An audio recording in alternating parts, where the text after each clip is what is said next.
Being one of the best-selling games of all time, Grand Theft Auto San Andreas has gotten too many ports to count over the years, and due to emulation, many of these ports are playable on PC, making deciding on which one is best challenging. That's why in today's video, we're going to be comparing every option that you can play on PC. We are going to be covering the PS2 release running on the PCSX2 Emulator, the original Xbox release also running on an emulator, the original PC version on Steam, and the definitive edition. So for today's episode, let's answer the question, what is the best way to play GTA San Andreas? The first option we're going to be looking at is the PS2 version running on the PCSX2 Emulator. It offers numerous options to balance authenticity and modernization. You can use the default settings to preserve the game's original aesthetic. The best thing about this version is the reddish color grading on everything. This filter captures the nostalgic San Andreas feel, but does cause some issues that we'll get into later. The big advantage to playing it on this emulator is experiencing San Andreas with its original visuals intact, including PS2 exclusive features that might be missing on the later ports. One of my favourite things to do with these emulators is use a CRT shader. My favourite go-to one is CRT Royale, which is in Reshade, meaning you can download Reshade to any emulator that you want it to work on. These shaders look their best at lower resolutions, so I'd recommend setting the internal resolution to something like 720p. An alternative option is switching to software mode by pressing F9. This feature provides the most accurate rendering, virtually identical to the PS2, but has to be at the native PS2 resolution. However, because we have the CRT shader, this doesn't actually look that bad. It's also worth noting that this renders the game using the CPU instead of your graphics card, which can be demanding depending on your hardware. This option is ideal for those seeking the most authentic retro version of San Andreas. Emulation can, however, present some challenges. You may notice ghosting effects behind cars and characters due to the game's original filter. Removing this filter solves the issue but also removes the game's color grading, destroying its visual style. The draw distance also can't be changed, meaning it's super low due to the PS2 not being as beefy as modern hardware. This results in pop-in and low detail LOD models that tend to stick out quite badly. This is especially noticeable at higher resolutions. The loading screens are also really lengthy.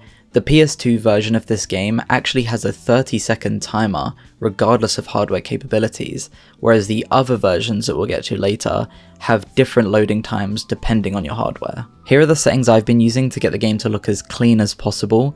Just pause and copy these if you want to. While PCSX2 offers arguably the most authentic way to revisit San Andreas on PC, let's go on to the next version and see if there are any better. Now I was expecting this port and its emulator to be garbage, but to my surprise the experience was actually great. xemu, whilst extremely basic, offers great performance and is largely due to the Xbox being way less complicated to emulate than the PS2. The original Xbox port of San Andreas, however, removes the iconic reddish filter that defines the PS2 release, dramatically altering the game's visual identity and atmosphere. The visuals are also cleaner overall and seem less blurry. It's personal preference whether you prefer this look over the PS2, but to me both look great. However, despite these advantages, I can't fully recommend the Xbox port as the best way to play San Andreas. The removal of the signature filter and other PS2 specific features significantly changed the game's feel. It's comparable to playing other remastered versions of games with altered color grading.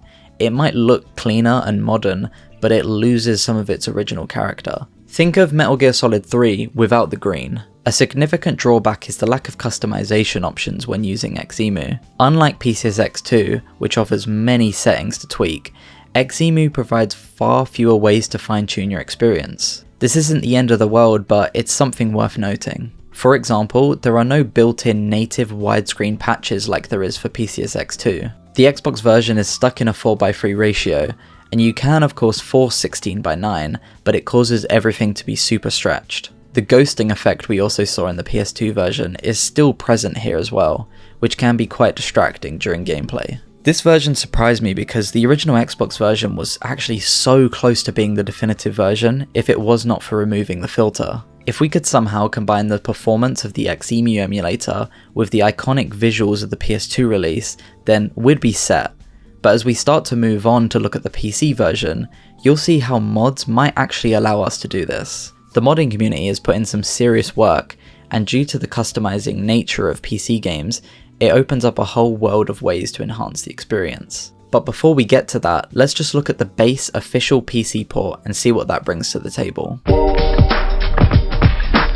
The Steam release of San Andreas is often considered a flawed port. It should have modernized the experience, but rather it's a complete mess. Rockstar released a Steam version to bring San Andreas to modern PCs, aiming for better accessibility and up-to-date features. However, this port ignored many fixes from earlier patches, leading to the broken port we have today. While it introduced great controller support and wider resolution options, these improvements were overshadowed by its significant issues. The biggest negatives here are the removed music tracks due to licensing, and also a broken frame limiter which makes the FPS incredibly choppy. You can turn off this frame limiter, but like a lot of older games, it completely breaks the game's physics, making some missions impossible to complete. It's of course possible to mod the game, and it's actually really easy to do so. The first important thing is to actually downgrade the game from its Steam version. By downgrading the Steam version to the 1.0 retail release, you'll restore removed content and increase mod compatibility. This process then opens up the use of mod packs. There are a few available through the Steam guides page, but I picked this one. You can choose whichever one sounds best to you, however. This process also took me maybe 15 minutes, and a lot of the time was actually spent downloading the mod pack itself. The downgrader is a super straightforward installation setup, and then the mod pack is zipped and a simple drag and drop into the game files. This totally transforms the port from one of the worst to one of the most definitive ways to play this game. The iconic visuals of the PS2 are here, along with the improved performance and frame rates you get from a PC version. The problem of draw distance and pop-in issues are also practically not here anymore. These mod packs also offer bug fixes, restored features, and gameplay enhancements, combining the best elements from different versions into one ultimate San Andreas experience. Things like the frame limiter mentioned earlier are pretty much fixed here, meaning you can play at higher frame rates. Whilst this is an amazing way to play, there is still one version that we need to get to, the definitive edition. This version should have been the best way to replay or play the game for the first time, but it just sucks, even after updates. When Rockstar first announced the definitive edition of San Andreas, it was exciting to finally get a modern take on the classics. However, the release did not meet expectations. We were promised improved graphics and gameplay enhancements whilst maintaining the classic feel, but what we got was an absolute disaster. Simply put, the game just looked extremely dumb and goofy. It made the game look like The Sims, and I just never understood why they went with this art style. There was some good in there though. They introduced features inspired by GTA 5, including modern controls, updated minimaps, improved drive-by shooting, and the ability to restart failed missions immediately. The negative reception was immediate and widespread.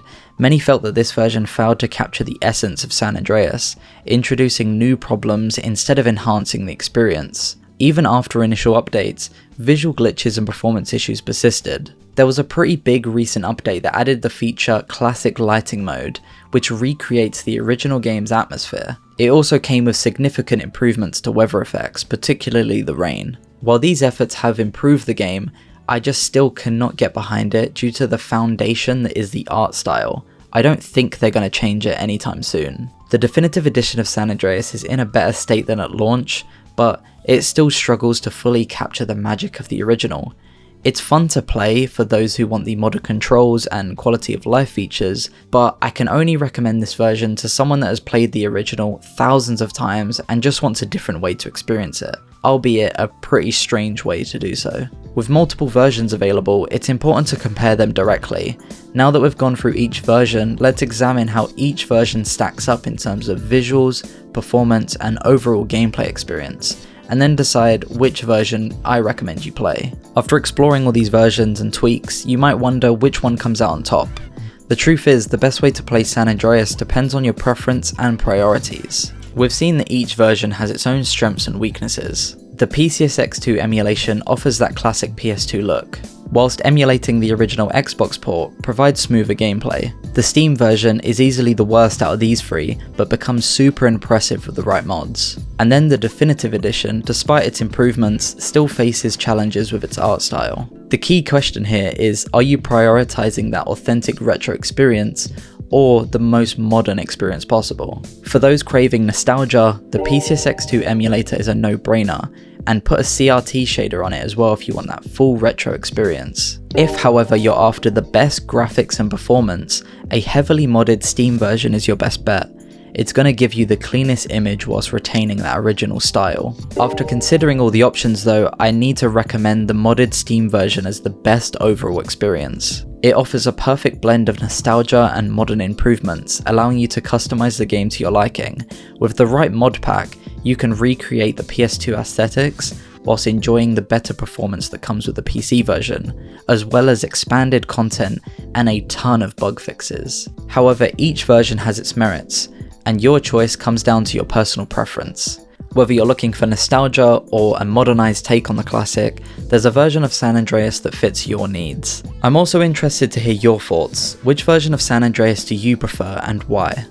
As we wrap up our journey through the various versions of San Andreas, I hope this comparison helps you decide which one is best for your next playthrough or your first playthrough. I'm also curious to see what classic games you would like to see covered on this series. If you wanted to try San Andreas on the PCSX2 emulator, I think you should watch my ultimate guide on how to set it up. It's super simple and easy to follow, so I recommend going over there if you're a beginner to all of this, but if you're experienced, it might be a good refresher course in order to get back into emulation.